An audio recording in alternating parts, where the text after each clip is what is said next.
Welcome to Backyard Bows.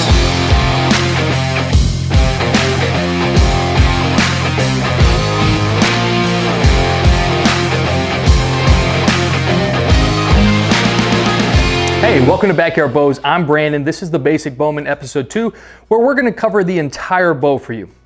So I remember like it was yesterday, being in a bow shop, having a bow in hand, having somebody talk to me about it, and realizing that I didn't have a clue on what was being described to me. So I thought it would be nice for those of you who are beginning, just to go over everything top to bottom. So what we have here is we have an arrow. The reason we picked this bow for our example bow is because this bow features almost everything that you could possibly get on a bow.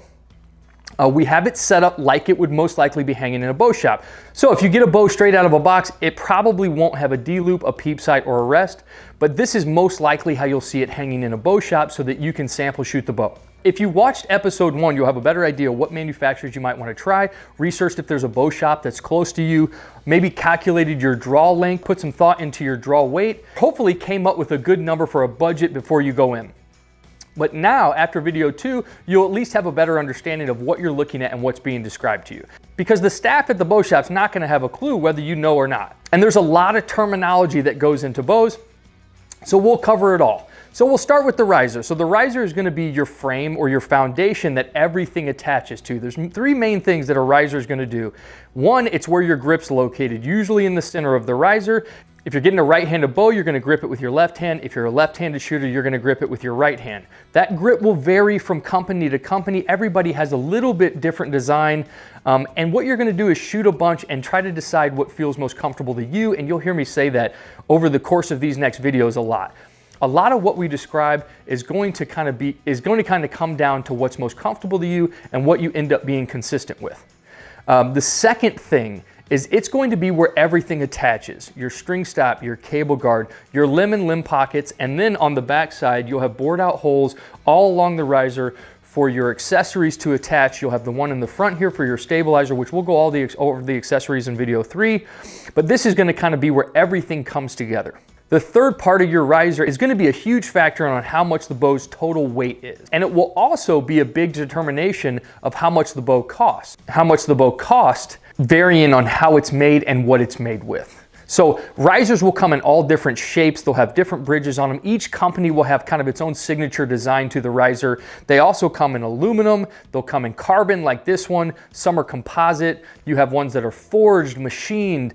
There's many different ways that companies come up with the riser. I would say in 2023, most risers are very high quality made, even on the budget bows that we've seen and reviewed. So next, you have the limbs. So the limbs are gonna be on top and on bottom. Back in the day when I first started hunting, we had a lot of solid limbs. Now we see more split limb bows, and as of a couple weeks ago, the Matthews came out with 4 limbs on top, 4 limbs on bottom.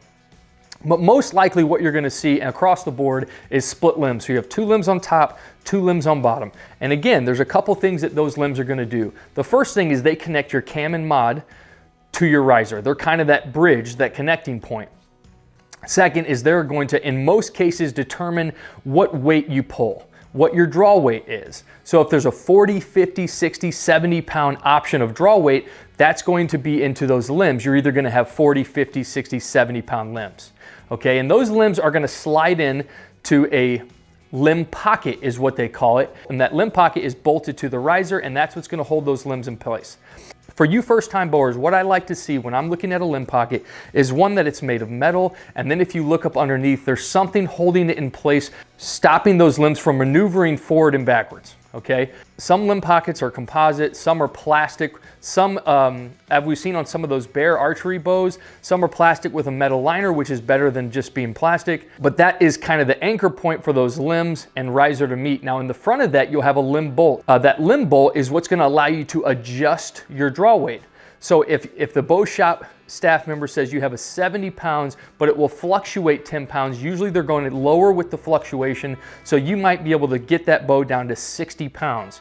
Which we'll talk about in video 5 when it comes to practicing. You might want to start out a little bit lower, and then as you get more comfortable, as your form develops, as you get stronger, you can bump that weight up going into your hunting season. But I like seeing a little bit of fluctuation on that draw weight. That just comes from loosening this limb bolt on top and bottom. So some will tell you it has 3 turns, which will allow you to fluctuate so much. Some will turn 10 or 15 times, which will allow you to fluctuate a lot. Something that you'll see in the limbs and along the riser on most bows are dampeners. So dampeners are going to be a little gelatin piece that will either go in between the limbs or placed along the riser. You have another one here on this limb stop. Those are just going to help your bow reduce vibration on your bow. And you'll see them. Each company has different shapes, different materials, different styles, and they'll be placed randomly on the riser and in the limbs.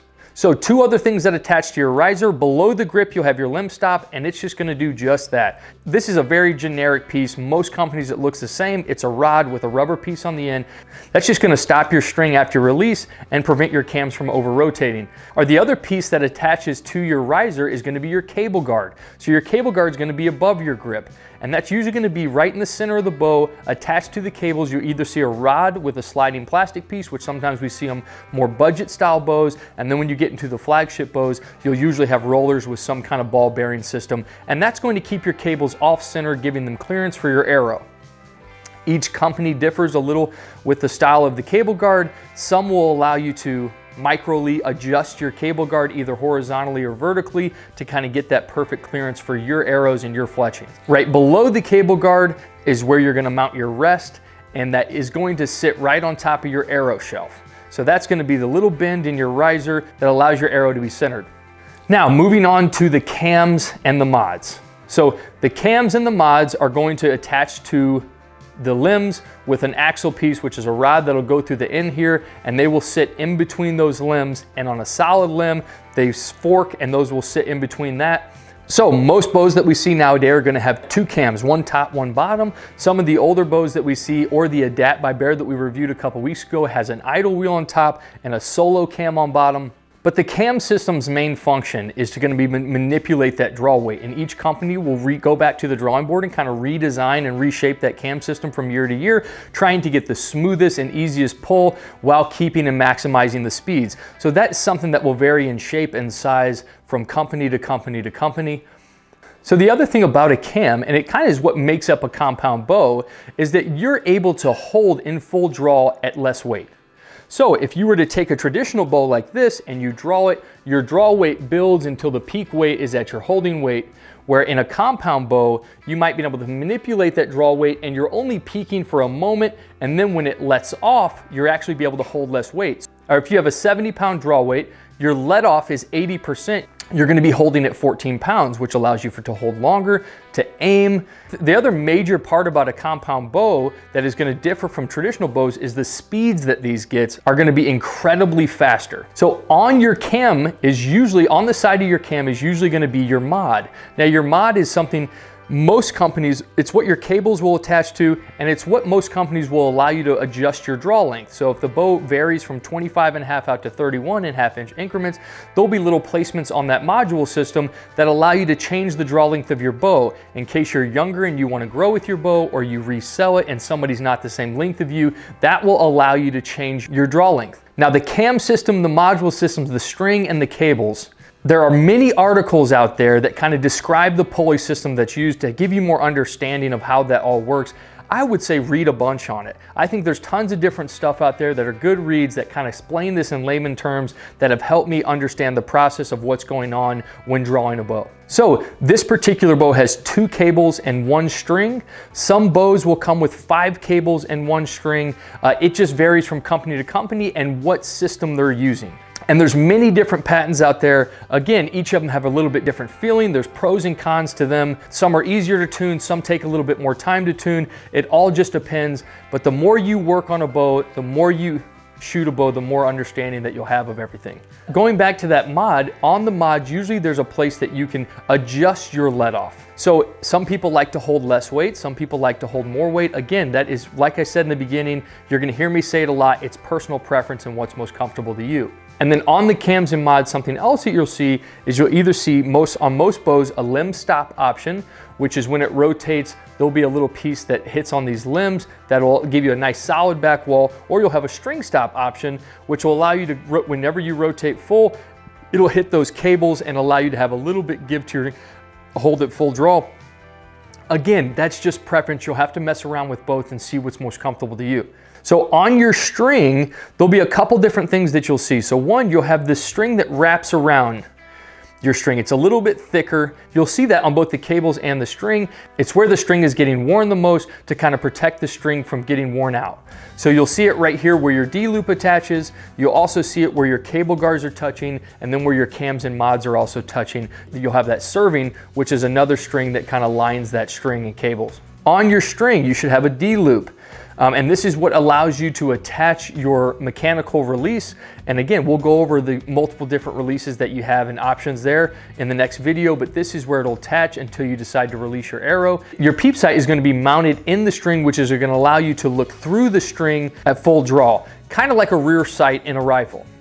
Something else that we're seeing on bows more and more is the ability to tune in-house. So every bow is going to tune a little bit differently. Some that you have to take to a bow shop, they have to do for you. Some are more complicated, some are easier. And now more and more companies, we're starting to see a built-in tuning system like the set technology on this Elite bow, which allows you to tune your bow at your home with an Allen wrench. And it makes it so much easier and simpler and convenient for you to do some of that yourself. So that's another question you might want to ask the guys in the bow shop, is if it comes with a tuning system, how it's tuned, and just kind of planning for the future, because some bows you do have to take back to the shop to have them help you tune it. A couple other little terminology that you might hear while you're in the shop is one, axle to axle length. So that is the measurement from your bottom axle to your top axle, and that will vary from bow to bow. Generally speaking, the longer axle to axle, the more stable the bow would be, widening your bowstring angle, and a shorter axle to axle maybe be a less stable bow, but just depending on what you're using the bow for, that will kind of go into determination of that. Something else that you'll hear is brace height. So brace height is going to be the measurement from your string to that inside part of your grip. Again, generally speaking, 7 inches and above are going to be a more forgiving bow, a more stable platform. 7 inches and below into the 6 and 5, that's going to be a less forgiving bow and a less stable bow. Usually with a shorter brace height, your speeds are going to increase. With a longer brace height, your speeds are going to decrease. So you'll also hear either feet per second, IBO. The IBO is going to be a general standard for the speed of the bow.